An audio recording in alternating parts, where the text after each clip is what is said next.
بہتر نعم البدل دیتا ہے، تمہاری کوئی تکلیف ٹال دیتا ہے، یا پھر اس دعا کو سنبھال کے رکھتا ہے قیامت کے دن کے لیے، اور اس دعا کے ایکویلنٹ تمہیں اجر عطا فرما. تو دعا تو بہت ضروری ہے، اللہ کی طرف رجوع لانا ہے. ٹاپک اور طرف چلا جائے گا، فی الوقت اس کی طرف آپ کنسنٹریٹ کریں کہ اللہ تعالیٰ مارا ہے کہ تمہیں وہاں سے رزق ملے گا، تمہیں گمان بھی نہیں ہوگا. وَمَن يَتَوَكَّلْ عَلَى اللَّهِ، اور جو کوئی اللہ پر توکل کرے، فَهُوَ حَسْبُهُ، تو اللہ اس کے لیے کافی ہے. ان اللہ بالغ امری، اللہ تعالیٰ تو اپنا کام پورا کر کے رہتا ہے. لیکن قد جعل اللہ لكل شيء قدرا، اللہ نے ہر معاملے کے لیے ایک اندازہ مقرر کر رکھا ہے. اسی کو ہم وہ کہتے ہیں نا کہ اللہ کے ہاں دیر ہے اندھیر نہیں ہے. لیکن یہ دیر بھی ہم صرف سمجھانے کے لیے کہتے ہیں، وہ دیر نہیں ہے. وہ اللہ کا رول یہی ہے کہ اللہ تعالیٰ نے کسی معاملے کو کس لیول کے اوپر جا کے ایڈریس کرنا. 23 سال تک مشرکین عرب کو دیکھیں نا مہلت ملی ہے. کتنے لوگوں نے کہا کہ دیکھو کان پک گئے ہیں ہمیں سنتے ہوئے، نبی علیہ السلام ہمیں دھمکیاں لگاتے ہیں کہ قوم عاد قوم سمود کی طرح تم بھی برباد کر دیے جاؤ گے، جب وقت کے پیغمبر کا انکار کرو گے تو عذاب تو کوئی نہیں آ رہا. اور قرآن پاک میں پھر نبی علیہ السلام کے بارے میں بھی آتا ہے کہ آپ علیہ السلام نے بھی تھوڑی سی بے صبری کا مظاہرہ کیا. سورۃ الانعام کے سٹارٹ میں آپ پڑھ کے دیکھ لیں تو اللہ تعالیٰ نے پھر جلال فرمایا کہ اے نبی تم چاہو تو جاؤ زمین میں کوئی سرنگ تلاش کر لو، یا آسمان میں کوئی سیڑھی لگا کے ان کی مرضی کا معجزہ انہیں لا کے دکھا دو. ہم اپنے فیصلوں میں یعنی کسی کے پابند نہیں ہیں. پھر سورہ آل عمران میں آتا ہے جب غزوہ احد کے موقع پہ نبی علیہ السلام کی زبان سے بددعا نکل گئی خالد ابن ولید کے لیے کہ اللہ تعالیٰ ایسی قوم کو کیسے ہدایت دے گا جنہوں نے اپنے نبی کا چہرہ خون سے رنگ دیا. یہ صحیح مسلم میں الفاظ ہیں، قرآن پاک میں اشارتاً اس کا ذکر ہے. سورہ آل عمران میں اللہ تعالیٰ نے فرمایا کہ نبی آپ کو کوئی اختیار نہیں ہے، اللہ تعالیٰ چاہے تو ان کو ہدایت بھی دے سکتا ہے. ہائے ہائے، یہ اللہ کے فیصلے ہیں، یہ کسی انسان کا کوئی فیصلہ نہیں. تو اب ان آیات کی روشنی میں بزرگ تو کسی کھاتے بھی نہیں بنتے. لوگ بزرگوں کو لے کے بیٹھ رہے ہوتے ہیں، یہ بزرگ دعا کریں گے، بزرگ کر دیں گے. بزرگوں نے کیا کرنا ہے؟ یا تو نبی علیہ السلام کے بارے میں فرمایا جا رہا ہے کہ آپ کو کوئی اختیار نہیں ہے، اللہ تعالیٰ چاہے تو بخش دے، اللہ تعالیٰ چاہے گرفت فرمائے، اللہ تعالیٰ چاہے ڈھیل دے.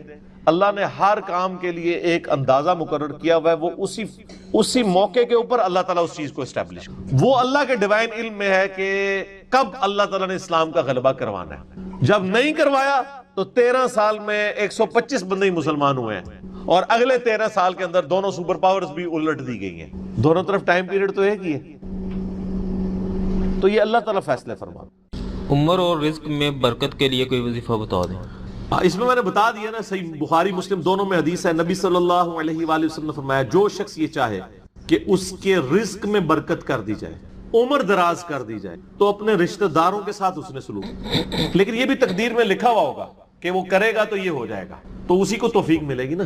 تو اللہ تعالیٰ اس کی عمر میں برکت صرف یہ نہیں ہے کہ ایک بندہ 60 سال کا تو اب 100 سال پہ مرے. کئی 100 سال کی زندگی پاتے ہیں اور کام چوانی کا بھی نہیں کر کے مرتے. اور بعض لوگ 50 سال میں اتنا کام. امام شافعی کی عمر 55 سال تھی صرف جب فوت ہوئے ہیں. چلو شافعی کو تو چھوڑ دیں، اس سے پہلے آ جائیں. عمر بن عبدالعزیز 38 سال کی عمر میں فوت ہوئے ہیں. 38 سال کی عمر میں 3 براعظموں پہ ایسے نقوش چھوڑ گئے ہیں کہ آج دنیا حیران ہے. تو ان کو تو عمر بھی کوئی نہیں ملی ہے. یہ نہیں ہوتا کہ آپ کو عمر کتنی ملی ہے، آپ نے اس عمر میں کیا کیا ہے. آپ اللہ تعالیٰ آپ کو اسی ٹائم میں اتنی برکت. میں اپنے لیے آپ کو بات کرتا ہوں، میں کسی کیا بات کروں، میری زندگی خود اس چیز کا نمونہ ہے. آج جب لوگ یہ نہیں کہتے ہیں یار اس نے اتنے ویڈیوز چڑھا دی ہیں، کتنے بیٹھ کے ریکارڈ کرانا رہنا، حالانکہ ہفتے میں ایک ریکارڈ ہوتی ہے، صرف روزانہ ہوتی بھی نہیں ہے. لیکن کنسسٹنسی کے ساتھ، اللہ کی مدد کے ساتھ آپ اگر یہ کام لے کے چلتے رہیں تو slow and steady wins the race. تو آج چیزیں آپ دیکھ لیں ہزاروں کی تعداد میں آپ کے سامنے، اور یہ حالات اللہ تعالیٰ فیوریبل کرتا ہے. میں یقین کریں، میں اپنے بھائیوں کو کہتا ہوں، میں جب بھی ابھی آج کا درس میں نے کرنا تھا نا، وہ ہندو کا جواب دینا تھا، تو میں نے پورے ہفتے سے دعائیں شروع کی ہوئی تھیں. اللہ زندگی دے دیں، حالات فیوریبل ہو جائیں، ٹرانسفارمر بھی نہ اڑے ہمارا، جنریٹر بھی چلتا رہے، سارے معاملات چلتے رہیں، اور فرحان بھائی بھی ٹائم پہ آ جائیں. ٹھیک ہو گیا جی، کالر مائک بھی چل جائے، کیمرے کی بھی بیٹری چارج ہو، ساری چیزیں. یہ میں جو چیزیں میرے اختیاروں میں کر کے، یا اللہ تو نے کروانی ریکارڈنگ، میں تو کچھ بھی نہیں ہوں. ٹھیک ہے، اپنے پورے ریسورسز مینج کر کے بھی اللہ پہ نظر ہوتی ہے. حالانکہ میرے دوستوں کو پتہ ہے میں کتنا وہمی ہوں. میرے آفس میں بھی نا جب سب سے مشکل کوئی ٹاسک میرے والے کیا جاتا ہے اور وہ ہمارے باس کہتے ہیں یار اس کو دے کے تو بھول جاؤ، پھر وہ کام کر کے آپ کو بتائے گا. تو کیوں میں وہمی، جس کام میں ہاتھ ڈالتا ہوں نا، میں دنیاوی اعتبار سے ہر چیز اس کے حوالے سے مینج کرتا ہوں، لیکن ساتھ مسبب الاسباب پہ نظر ہوتی ہے کہ یا اللہ یہ جو کچھ میں کر رہا ہوں نا، یہ تو میں اسباب کر رہا ہوں نا. میرے ساتھ کوئی بھی پرابلم ہو سکتا ہے, کسی کے ساتھ کوئی این ٹائم یعنی اس کے اوپر فیملی کے اوپر کوئی ایسا ایشو آ سکتا ہے کہ درس کینسل کرنا پڑ جائے, ہو سکتا ہے نا. جس طرح ایک بار یعنی اچانک جو ہے وہ یعنی ہمارا درس کینسل ہو گیا تھا, عثمان بھائی کی والدہ فوت ہو گئی تھی, ہمیں اپنا درس کینسل کرنا پڑا ایگزیکٹ اسی دن ہی ہو گیا اس طرح. تو وہ حالانکہ میرا درس پورا تیار, مسئلہ 41 اس دن ریکارڈ ہونا تھا, کئی سال پہلے کی بات. کس سال کی بات ہے یہ؟ 5 سال پہلے کی بات ہے. تو اپنا ہر چیز مینج کی تھی, لیکن اینڈ ٹائم پہ کوئی مسئلہ کھڑا ہو گیا. میرے اپنے بھی کئی کلوز ریلیٹیو فوت ہوئے ہیں, لیکن اللہ کا شکر ہے اتوار مطلب وہ درس سے 1-2 دن آگے پیچھے ہی ہوئے ہیں. تو اللہ تعالیٰ نے یعنی معاملات کو سیٹل کر دیا. یہ ساری چیزیں سر فیوریبل ہونا پھر تو یہ وہ سوال کی طرف ہوں کہ رشتہ داروں سے اس نے سلوک کریں, اللہ تعالیٰ رزق میں اضافہ کرے گا, عمر میں اضافہ کر دے گا, یعنی برکت ڈال دے گا, تھوڑی چیز بھی کفایت کر دے گی. ابو داؤد میں ایک حدیث ہے, ایک صحابی کہتے ہیں وسلم میری ماں فوت ہوگی, فرمایا اپنی خالہ کے ساتھ اس نے سلوک کر, ٹھیک ہو گیا. تو یہ رزق کے بڑھنے کا ذریعہ. باقی دعا تو ایک ہی ہے, اللہم ربنا آتینا فی الدنیا حسنہ وفی الآخرۃ حسنۃ وقنا عذاب النار. یہ دنیا کے ہر کام کے لیے دعا ہے, رزق کی برکت کے لیے, اولاد کے لیے, اولاد کے اچھے مستقبل کے لیے, لڑائی جھگڑا ختم کرنے, دنیا کی ہر چیز اس میں داخل ہے. کیوں؟ ربنا آتینا فی الدنیا حسنہ, دنیا میں ہر چیز حسنہ عطا کرتے بہتر, اور آخرت کی ہر چیز داخل ہے. وفی الآخرۃ حسنہ, آخرت میں قبر بھی شامل ہے, میدان حشر بھی, میدان عدل بھی. یہ وقنا عذاب القبر, وقنا عذاب الحشر یہ کہنے کی ضرورت نہیں ہے. بخاری مسلم میں حدیث ہے جو مر گیا اس کی قیامت قائم ہوگی, وہ آخرت میں داخل ہوگی.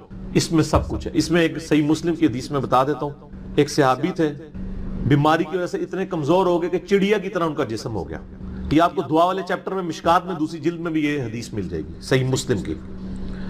نبی صلی اللہ علیہ وآلہ وسلم عیادت کے لیے آئے, آپ نے حالت دیکھی, آپ نے فرمایا کہ وہ تو اللہ سے کیا مانگتا ہے. آپ کو پتہ چل گیا کہ مسئلہ کوئی گمبھیر ہے. کیا یا رسول اللہ, میں اللہ سے ایک ہی دعا کرتا ہوں کہ یا اللہ جو تو نے مجھے آخرت میں عذاب دینا ہے نا وہ دنیا میں دے. نعوذ باللہ من ذالک, اللہم اجرنا من النار. آمین. نبی صلی اللہ علیہ وسلم نے فرمایا او سبحان اللہ, اللہ پاک ہے غلطیوں سے. اس کا مطلب یہ ہوتا ہے یہ انسان ہی غلطیاں کرتا ہے. او تو اللہ سے یہ چیز مانگ رہا ہے, اور تیرے اندر ہمت ہے کہ تو آخرت کیا دنیا کا بھی اللہ کا عذاب برداشت کر سکے. اور تجھے تو چاہیے تھا تو دعا کرتا اللہم ربنا آتینا فی الدنیا حسنہ وفی الآخرۃ حسنۃ وقنا عذاب النار. وہ دنیا اور آخرت میں, یہ فنیٹک وہ صوفیہ والا کنسیپٹ نہیں, ٹھیک ہے, کہ دنیا میں گگڑے بن کے رہو اور اس طریقے سے جوئیں بھی ڈلی رہے اور کپڑے بھی اتارے رکھو اور پہنچے ہوئے بزرگ, یہ پتہ لگا کتنے پہنچے نے, ٹھیک ہے. تو وہ صحابہ کہتے ہیں جب انہوں نے یہ دعا کی نا تو چند ہی دنوں میں وہ اس طرح صحیح ہو گئے جیسے مردہ زندہ ہو جاتا ہے اس دعا کرنے کی. دنیا کی ہر بھلائی, کیوں بندہ نے پیپروں میں پاس ہونا یہ دعا کرے, لیکن صرف دعا کی کوشش بھی کرے گا, کوشش کے بعد دعا کرے, دونوں چیزیں پیرلل میں. کوئی شخص اپنے اوپر خود تقدیر غالب کروا دے نا پھر دعا کچھ نہیں کرتی ہے. یعنی ایک بندہ کہے کہ میں بسم اللہ پڑھ کے ساکٹ میں 2 انگلیاں ڈال دوں, نہیں, وہ آپ نے اپنے اوپر تقدیر خود غالب کرا لی ہے. آپ کہ نہیں میں بسم اللہ الذی لا یضر دعا پڑھ لوں اور جا کے میں جناب کوبرا سانپ کے آگے ہاتھ ایسے کر دوں تو سر وڑ لے گا تو ہم چھڑے گا نہیں, کیونکہ آپ نے خود اپنے اوپر تقدیر غالب کروائی نا. جب آپ اپنے اوپر خود تقدیر غالب کرواتے ہیں, آپ بسم اللہ الذی لا یضر پڑھ کے یہ تو نہیں کہ اسٹیئرنگ سے ہاتھ اٹھا لیں اور آنکھیں بند کر لیں تو جا کے ٹھوکیں گے سیدھے. جب کوئی شخص خود تقدیر غالب کرواتا ہے پھر دعا کچھ نہیں کرتی. اس کی دعا ہے تدبیر کے ساتھ, کیونکہ اس طرح دنیا کا نظام نہیں چل سکتا تھا نا. تو یہ ان دعاؤں کا یہ ہوگا کہ جو ناگہان, اسی لیے آپ دیکھیں حدیث کے الفاظ کیا ہیں کہ ناگہانی آفت, خود لائی ہوئی آفت نہیں, ناگہانی آفت. آپ جا کے سانپ کے بل میں جا کے ہاتھ کو سیڑ دیں اور آپ کے میں نے پڑھا اعوذ بکلمات اللہ التامات من شر ما خلق, کچھ بھی نہیں ہونا, کیونکہ آپ نے اس دعا کی خود وائلیشن کر دی ہے. ناگہانی آفت ٹلے گی, ٹھیک ہو گیا. اور جو آپ اپنے اوپر خود طاری کریں گے وہ نہیں ٹلنے گی, وہ اس طریقے سے نہیں ٹلے گی. اس لیے یعنی یہ دعائیں وغیرہ پڑھیں, اس کے بعد تدبیر بھی کیا کریں. ویسے ہم باقی معاملات میں کرتے ہیں, کسی شخص نے صرف دعا پڑھ کے اپنا پیٹ نہیں بھرا نہ پیاس بجھائی ہے, ہمیشہ کھانا بھی کھاتے ہیں پانی بھی پیتے ہیں, اور ان کو کہتے ہیں اسباب بھی ساتھ رکھیں, ٹھیک ہو گیا. وما من دابۃ فی الارض, اور زمین پہ چلنے پھرنے والی کوئی بھی مخلوق ایسی نہیں ہے, الا علی اللہ رزقها, مگر یہ کہ اس کا رزق اللہ کے ذمہ کرم کے اوپر ہے. ہمیں تو چند ایک مخلوقات نظر آ رہی ہیں نا جن کا رزق آپ دیکھ رہے ہیں. ابھی اگر آپ کو ویل مچھلی کا رزق بتایا جائے جو پیسیفک میں اور اٹلانٹک میں آج بھی ہزاروں کی تعداد کے اندر ہے,